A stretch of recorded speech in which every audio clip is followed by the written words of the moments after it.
Elle est l'ombre d'elle-même. Elle s'appelle Virginie. Oui, j'ai changé son prénom. Elle vient d'un autre pays, d'un autre continent. Ses parents sont arrivés en France avant sa naissance. Ils avaient dans leur valise les souvenirs du déracinement, les souvenirs de leur culture, les souvenirs de leur tradition. Mais tout a été caché, emballé, bien planqué. Les enfants de son école écoutaient le soir les histoires de Blanche-Neige et du petit chaperon rouge, contées par leurs parents.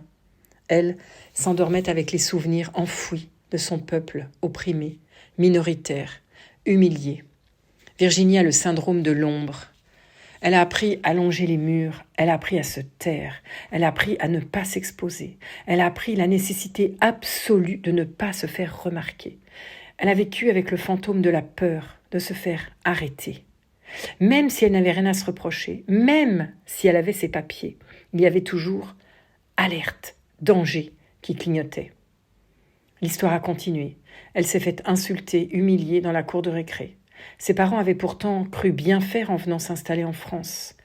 Lorsqu'elle parle d'elle, tout est petit. Une petite carrière, une petite santé, un petit salaire dans une petite ville. Et pourtant, tout de suite, je perçois, moi, une grande dame, puissante, presque intimidante. Je lui propose alors d'aller voir du côté de son ombre, de l'écouter, de la laisser parler, de lui donner de la matière, de l'incarner et de la laisser chanter. Petit à petit, son ombre a diminué, son âme s'est déployée, sa voix s'est renforcée, la confiance s'est installée. Puis petit à petit, dans sa vie de tous les jours, elle s'est retrouvée. Son ombre a rejoint sa lumière, elle a élevé la voix.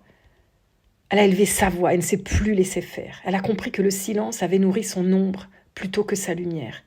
On a fait un rituel pour honorer ses racines. Et plus jamais, elle ne pourra se taire.